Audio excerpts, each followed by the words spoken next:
This project is real beneficial to the ratepayer, to the taxpayer of the city, because we're bringing in revenue over $1 million a year that we didn't have prior to their operation, tomorrow's operation.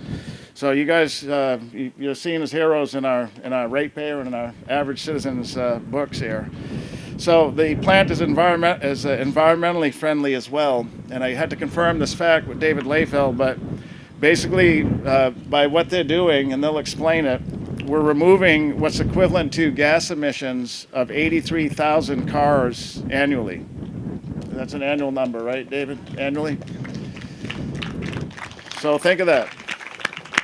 And this, David told me the simple math, simple scenario behind this, but 83,000 vehicles emissions taken off the planet by this, because this is used for fuel, and before it was just burnt into the air, just flared. You can see the flare, the plant's offline right now, but so instead of flaring this and then buying vehicle fuel for 83,000, we're using this to fuel something that would equate to that 83,000 vehicles annually. So tremendous impact to our environment. And the story only got better after they discovered that this is real beneficial, it's working well. They know we have that closed landfill, the transfer station, the J.C. Elliott. And they said, Morrow said, let's pipe some of the remaining gas over to this facility and save even more environment and also bring more money to the city. So City Council recently extended their contract to also bring fuel stock in from the closed transfer station and process it here with this one. We know this landfill is younger, so it's producing more fuel. The closed J.C. Elliott still has enough fuel, though, where they said, let's bring it over here. So that's great. So, and then finally, I just want to touch on, we don't often get to celebrate solid waste, David, right? We're doing a lot of road ribbon cuttings. We've been at something almost every month for many, many years, actually. But usually it's a road, it's a park, it's it's something that the community can walk into. A police substation. Soon we'll be at a new police training academy. But we don't often do ribbon cuttings for our solid waste, and that's about to change because with David's and his team's leadership, we are transforming our solid waste operations. And so two big things to highlight is just having a complex where the employees work and where the big trucks are parked at night and washed and secured. Where the transfer station is, all that site, which is off crosstown or around the Saratoga area, is going to have a massive transformation, a complete rebuild. Today, the solid waste professionals and many of the crew leaders work in substandard facility space. I tried to meet with them about a year ago. We had an all-hands-on-deck meeting, and we didn't meet inside a building. We had to meet in the parking lot because there's not a room big enough. So that's unacceptable in a city this big. And so at that facility, we'll have a big enough facility where all the teammates can meet together and talk strategy. We'll have a decent place to park our vehicles. We'll have a great place where the leaders can lead the business. So that's step one. Step two, and more importantly, is today we dispose of, I got to find the number here, 120,000 tons of organic material. I don't know how many dump trucks that is, but 120,000 tons of brush and leaves and grass clippings all go into the landfill right over here. We know that stuff's all renewable or recyclable. And so part two of the big overhaul in this waste operation is to recycle all of our organic material. Right here at this landfill is where we're going to have our composting facility with a customer-friendly drop-off location at the J.C. Elliott transfer station. So no longer will our ratepayers, our customers, our community have to throw brush into the landfill. I hate doing it myself. I have to, when I'm picking up leaves or putting branches into the garbage bin, it's like, God, this is not the right thing to do. We know it. So with David's leadership, that's going to change as well. I think it's by January, February of next year, the processing center here will be open. And what we're going to have is nice organic mulch that we can use to mix in our soils that aren't always the best here in this community. So just a quick update on some of our other efforts that we're working on. But we're here today to celebrate this endeavor. And it is with my pleasure now that I'm going to turn it over to David Layfeld to make a few more remarks. And we'll also have Morrow that comes up as well. David? Yes, sir. Thank you. Thank you. Yes, sir. And once again, I'm really excited about today. We've got a great team in solid waste, and I'm the head of solid waste, I'm the face of solid waste, but I'm not solid waste. We've got a team that's beyond compare. I've been in business, public service for almost 40 years now, and I have the best team that I've ever had, and I'm just really blessed with this team. But this project we're going in today is like alchemy. Since the days of old, people have been trying to take things that are worthless and turn them into value. In the mid-ages, they were trying to take lead and turn it into gold through some sort of a chemical process. And so for years they've done, they worked and worked and worked. And we know today that it's not possible to do it with lead to gold. But what we've done here today is even a little bit better, because we've taken a product, the landfill gas, which is actually a hazardous waste. It's detrimental to the environment, it's detrimental to us. And with our contract with Morrow Energy through Corpus Christi Recyclables, we're taking and turning this hazardous waste into a product that is a renewable energy source. And it's just a phenomenal process that we've got going, and I'm really proud of the fact that we can do that. As Peter said, we're saving landfill space, we're saving money, we're creating things that save the environment, so it's a good day for the city of Corpus Christi. And part of this has been our relationship with Morrow Energy. I've got to tell you that I've dealt with a lot of companies in my 40 years in public service, and Morrow Energy is in the top 5 of those companies. I guarantee you that they are a dream company to work with. We don't often have this pleasure. They have been able to take this facility, and in just about 6 months, they have started from scratch, from the signing of the contract to the time they were processing the gas. This is unheard of in our business, and so it's just a real testament to them and their dedication to what we've got going. And so with that, I want to introduce Paul Morrow, who's the owner of Morrow Energy. He's here to say a few remarks. Paul?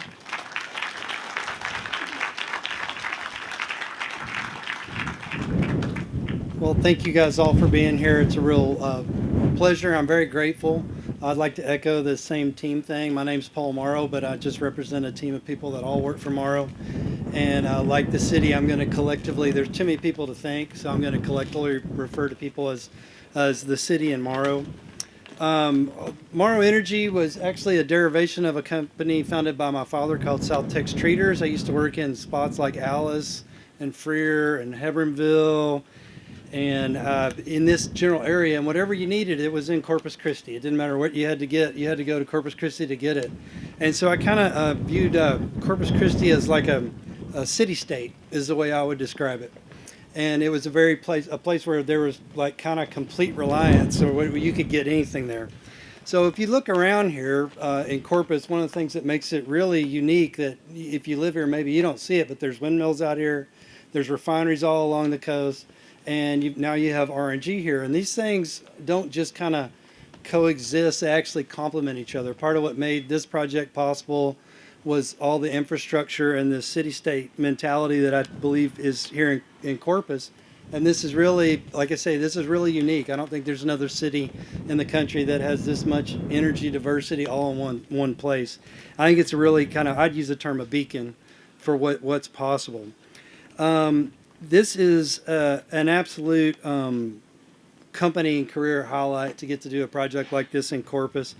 And a lot of places you work, those jobs, what you find out is people make the deals go. And so we've been working with the city, and it's been a really great experience both ways. What made this project go so well has a lot to do with the city. And so just a word about city governance, because we sat through 2 city council meetings. So we know you've had a crisis of scooters left everywhere downtown. And we know you're building a new wastewater plant. We know that you're trying to get a police academy going. And we know that you've got a new wastewater plant already. And there's noise problems with people being too close in zoned areas. So you're dealing with a lot of different problems. And I would really describe what happens in city government as like you've got to face your constituency 3 times a month. And so that leads to really good governance and a lot of really good accountability. And we got to be on the receiving end of all that, because I've got a couple words normally I just wing this, but I wanted to write this down. You know, our experience here was kind of no nonsense, direct, sincere, practical, but I would use this term mostly helpful. the city was very helpful in assisting and aiding this. I mean, connecting the other landfill was something that a lot of places would hem-haw around with for 2-3 years. Most of these projects take over 2 years. The reason this got done in 6 months is largely because this is where good private and good public intersect, and that's really rare, and that's all the result of what you see out here. When we talk for us, you know, one of the things that people use to describe this relationship, and this is kind of a theme we use, is people call it win-win, but I want to say it's win-win-win-win. And I want to explain that real quickly. So when I say that, it's a financial win for the city because they're going to get some royalty money on what would have been a waste product. It's a win for us, obviously, because we get a project and we get to do it. And that's just the money part. But the other win really comes in with the money that the city's going to reinvest in this community. And we've sat through their city council meetings, and we believe they spend it well. We believe it's for the benefit of everyone. So it makes me feel like we're getting to do a job and serve the community at the same time. There's not many chances where you get that third win, but that fourth win really comes in this idea that, you know, people are concerned about the environment, and methane is something to be concerned about. So we're out here capturing it at a higher rate than it would be otherwise if it wasn't economic to do. And so that's a fourth win. So there's not many places where the story is everybody wins in it and there's not a loser anywhere. So we're really proud to be a part of that story, and I think it's unique in this particular place. This project, I mean, one of the sayings I wanted to remember to say is this project got done before most projects get out of bed. There are not many places where there's a saying, if you want something done, you give it to somebody who's busy. I know the city's busy, I know we're busy, and the fact that everybody just came down to, you know, we can shake hands, make a deal, and let's get going, everybody does what they say. That's becoming more and more rare. Maybe for Texans, that's a more normal thing, but that's rare. And Corpus Christi is very special in that respect. I think things like this are only possible in that type of environment, and I hope you guys get a lot of great PR and good service out of everybody all the way around on this whole project. Once again, you know, the fact that the city was able to help us with that other landfill was just expanding on, you know, call it a fifth win, you know, that there's the ability to get all the gas that's in this area through the city's efforts. I mean, not many cities can run a pipeline for you. This city can. That's really rare. So we're really blessed to have this whole collective team between Morrow and the city and everyone involved. And, you know, and I'd like to just end on this note that we're very grateful for this opportunity, that it's special to us, and we're going to keep it in high regard and keep our service level very high for you guys, because we're proud to be a part of this. Thank you.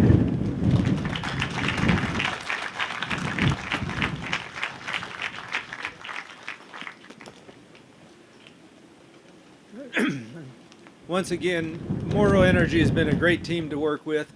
We did have, when we put our request for proposals out, we had 12 international companies submit proposals, and we went through a very strong vetting process, and Morrow Energy rose to the top very early and very quickly in the program, and so they've really been an outstanding partner. With that, I want to thank you for coming. I appreciate your time. I appreciate the fact that you cared enough to come out and celebrate with us. I want to invite Peter Zanoni, Councilwoman Campos, Paul Morrow. We're going to have a ribbon cutting over here by the Morrow Energy sign. I believe we've got a big pair of scissors someplace. Okay. So anyhow, once again, I thank you all for coming, and we were going to cut the ribbon figuratively and literally. Thank you.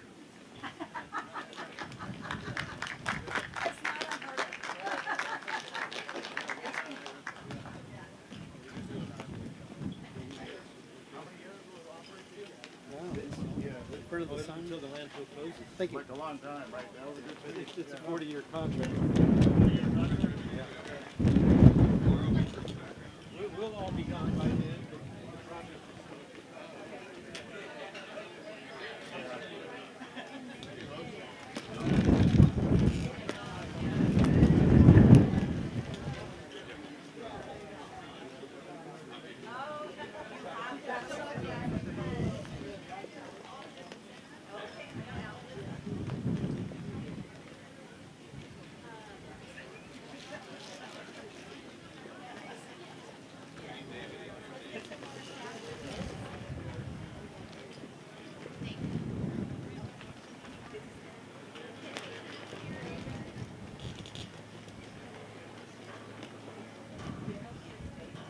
get in your way.